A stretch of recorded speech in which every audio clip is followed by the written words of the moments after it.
Hey everyone, Jason here, digital marketing consultant, and in this YouTube advertising growth guide, the 5 biggest mistakes you need to avoid when it comes to YouTube ads to grow your YouTube channel. Timestamp table of contents in the description, along with some other helpful videos to actually set up all of your campaigns if you decide YouTube ads are right for you by the end of this overly negative video. And plus, we'll have a bonus round at the end of 3 other promotion techniques that are commonly taught to new YouTubers that are actually just going to make you look desperate. So make sure you stick around for that, because those are just a complete waste of time. But first, let's talk about YouTube advertising and how it can and can't help you grow your channel. So number 5 has to do with organization. If you're not a type A personality, or you can't pretend to be a type A personality for the few hours it takes to set up your campaign, then YouTube advertising just isn't going to be for you, because you have to be very detailed and very organized when it comes to setting up your YouTube ads account. Now, while that isn't necessarily a mistake, it's just a big warning that I wanted to include here, because I get a lot of comments on my tutorial videos of people who just think it's overly OCD, but it's necessary in order to be successful with YouTube advertising. You just have to be a little OCD because of the way Google reports some of the statistics. Now, when it comes to mistakes, number 4 here is impatience. And what's really hard for a lot of new advertisers to wrap their head around, especially if you're coming from some other platform like Facebook, Instagram, or even Google Ads, is that YouTube advertising is a time game. It just takes time. It doesn't matter how much money you're spending. You can spend $5 a day or $500 a day. It's pretty much going to take you the same amount of time to figure out what works and figure out what doesn't. Now, there are a lot of complex reasons behind this, but in layman's terms, it just has to do with the fact that YouTube advertising is still relatively new and there's not a lot of ad space. So some of our bigger clients who are trying to spend $500, $800, $900 a day on YouTube advertising actually just can't spend that much money just because there's not enough ad space to go around right now. So if you're on a small budget, this is actually an advantage for you, because on less than $5 a day, you can be successful with your YouTube advertising. And you just have to remember that it's going to take weeks, if not months, to figure out what targeting's working, what type of ads are working, and just figuring out this whole YouTube advertising thing. It's not a set it and forget it right out of the gate. It's going to take some time. And if you're 3 or 4 weeks in and you're still trying to figure out what the heck's wrong with your ads or why you aren't getting the results that you want, that's completely normal. And speaking of ads, the next 2 have to do with ads. So the 3rd biggest mistake I see is running in-stream ads to grow a YouTube channel. Now, I think the best way to illustrate this is just an example of how we experience YouTube, right? You click on a video, and then a pre-roll pops up or in-stream ad pops up, and you're stuck watching it for 5 seconds, and then you get to skip, or it's those annoying ones where you have to watch the whole 15 seconds. And I definitely don't recommend ever doing the 15-second one for growing a YouTube channel. But let's say you're trying to watch a video and some random person pops up and starts talking about a similar topic, but not necessarily what you clicked on the video to see. Or worse, they just start talking about why they're so great and why you should check out their channel when you're trying to watch another video. That's really annoying, and it's actually one of the worst ways to try and start growing a relationship with a potential subscriber. Now, here's the big difference. In-stream ads are great if you're trying to drive traffic off of YouTube, if you want someone to take action. Perfect, go for it. But if you're trying to build a relationship with somebody, you want someone to subscribe to your channel and then keep watching your content, it's not a great way to start that relationship by just popping up in front of a video saying, hey, look at me, buy my stuff and subscribe to my channel. And the other person's just sitting there like, who the heck is this person? What a loser. Skip. So the best way to do this is to actually use discovery ads if you're trying to grow your channel. In-stream for driving traffic off of YouTube, discovery for traffic on YouTube. Now, speaking of discovery, this is the 2nd biggest mistake I see, and this is running traffic via discovery ads to an actual content video. This will kill your video. Please don't do this. I see so many sad comments on my videos, and I've personally destroyed over 35 videos on this channel testing discovery ads. So I know this is a definitive thing. Discovery ads will kill your organic videos because of watch time.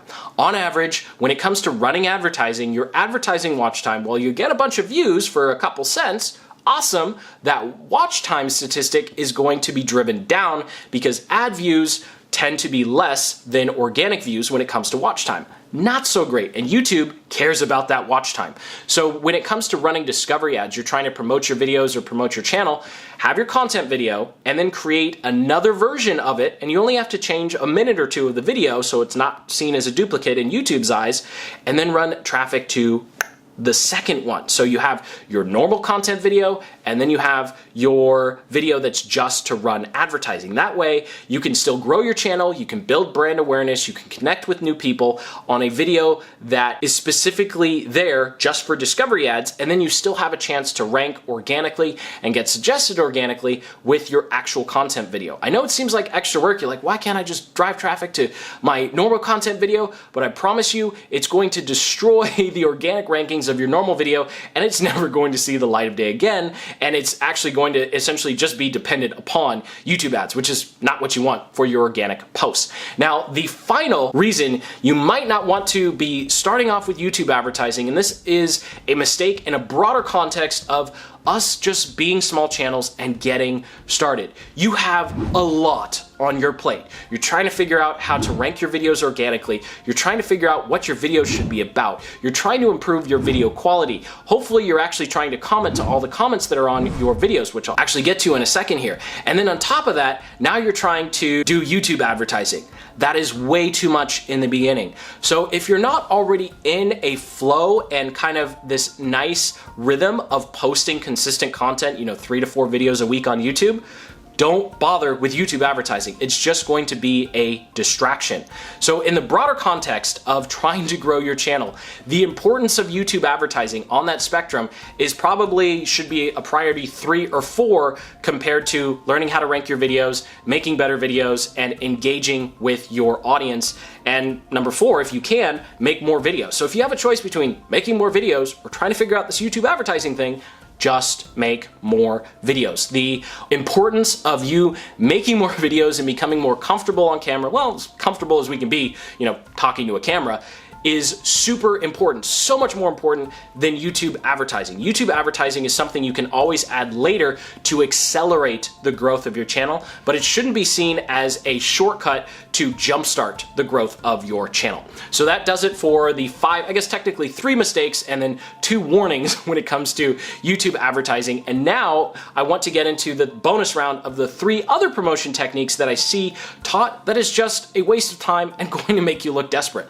So the first one in this bonus round that you don't want to do when you're trying to promote your YouTube channel is comment on other videos. This is something that is an absolute waste of your time. Spend all your time commenting on your videos. It's silly how many small channels I see where they have a couple hundred views, they have 2 or 3 comments, and they just don't reply to them. Reply to your comments. Reply to all of your comments. I personally still spend about 5 hours a week replying to all the comments on this channel. That's how important I think it is, and that's how important replying to comments should be for you. Not commenting on other people's videos. Even if you write like a paragraph or 2 and then you link to your channel something meaningful about the video, you're trying to contribute to the community over there, that creator is going to see right through what you're doing. It's going to be spam, look like spam, as soon as you try and link to your channel.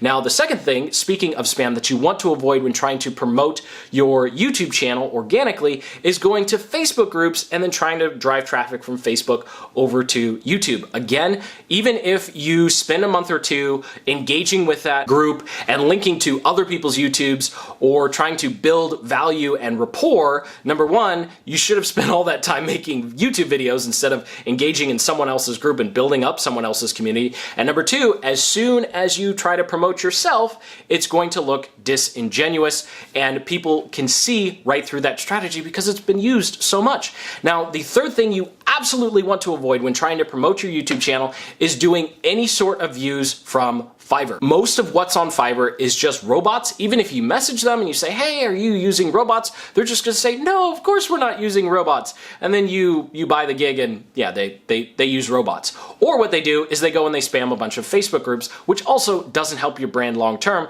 because they're just going to Facebook groups and spamming your link everywhere, and people are just going to look at it and go, okay, great, they're just here and spamming. So it kind of ties back in with why you really just don't want to waste your time with Facebook groups. So that does it for the bonus round of the 3 Don't do comments on other people's videos. Focus on your own comments.